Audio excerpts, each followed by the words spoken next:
I was surprised because it was a very brutal decision, but at the same time it was not so surprising in the sense of the tensions between Qatar and Saudi Arabia since months and even since years. There is a profound, a deep rivalry between the two countries. Qatar and Saudi Arabia are in the same time sometimes close allies, but they have really rifts between them.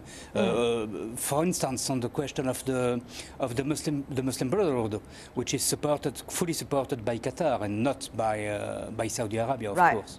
Mr. Li, is this really about the so-called terrorism? And yes, part of them, how define terrorism, because for example, Egypt, and they are regarded the Muslim Brotherhood as terrorists, but Qatar still maintains some of the relations, some of the leadership of the Egyptian Brotherhood still live in Doha. Yes. But the real and also cause, the international community, a lot of them do not recognize the Muslim Brotherhood as the terrorist group. Yes, yes, and but as Qatar, sort of diplomatic disputes with Saudi Arabia, the issue is not over anti-terrorism. It is, the difference with regard to how both countries or the Arab countries deal with Iran. I think this is the key of, the rifts recently, and also it is the key here why Saudi decided to give a lesson of, the Qatar. Mr. Moniquet, it seems that the division over the issue of Iran is not likely to be resolved very soon. This has been a long-held issue between these countries or among them. So what is likely to be the situation? Is Iran going to be the division line? Now, once again, very obvious this time among the Gulf states. What would that mean? Are we going to see the prelude of another war of any sort? No, I don't think it will evolve in another war. It will be a very complicated situation, of course, for Qatar, especially because Qatar, even if it is a rich country, Qatar depends on Saudi Arabia, for instance, for its food. Approximately 50% of the food consumed in Qatar come by road through its only land border, which is with Saudi Arabia. And 100%, almost 100% of fruit and vegetables come to Qatar by those roads. And now this border is closed. So this is very tense, but I don't see it evolving in a war. You have already 3 proxy wars in the Middle East between Saudi Arabia and Iran. Right. You have one in Yemen. In Yemen, of course. You have one in Bahrain.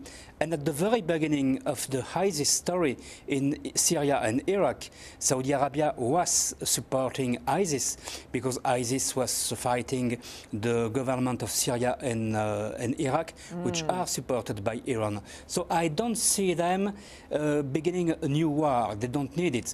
They just need to exert a huge pressure on Qatar. And the pressure is clearly very high.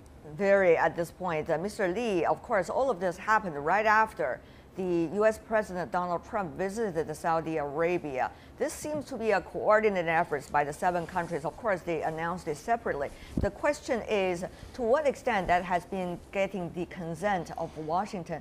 Mr. Li, if I could ask you here, we heard different voices coming from the U.S. government. For example, the Secretary of State and also the Secretary of Defense. They're saying, well, this is something that is going on in the region for quite some time. Meanwhile, however, the ambassador of the United States, Dana Smith, to Qatar has been praising Qatar for its effort to, in a way, trying to clamp down on the financial support to terrorism. So, Mr. Li, how should we understand these mixed feelings from Washington also? I think we have already heard that the Secretary of State Tillerson, they said they want the Gulf states to sit down to to discuss the disputes among themselves, and also I think the U.S. said that if both countries need any help from the U.S.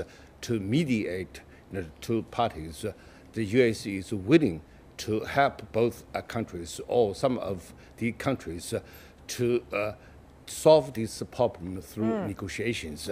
And certainly, you know, from the U.S. perspective, the issue is not, you know, anti-terrorism. It is sort of, you know, the different countries adopted different policies with regard to certain issues. Talking about different policies, Mr. Moniquet, I want to come back to you. First of all, President Trump got $100 billion arms sales to Saudi Arabia when he visited that country. Meanwhile, we also see U.S. has air base inside Qatar. Obviously, U.S. has put its interests on both sides. So what is likely to be interest way for the U.S. to tell his allies in different ways what to do and what not to do? Yes, clearly the interest of the U.S. is to make the things coming down, because this tension is not good. I think everyone knows that we have enough tensions in the Middle East. We don't need more tensions there. But I think at the same time that President Trump made a huge mistake when he was in Saudi Arabia, because he said that the first priority is the war against terror, which is true. But in the same time, he said that the worst enemy of the world was Iran. And actually, we don't have security issues with Iran. We don't have terrorism problem with Iran. The only terrorism problem we have is with Sunni groups like Al-Qaeda or ISIS. Right. So I think it was a mistake, and I think this declaration was taken like a kind of blank check by the Saudis. They felt they were fully supported by Washington, and they can do everything.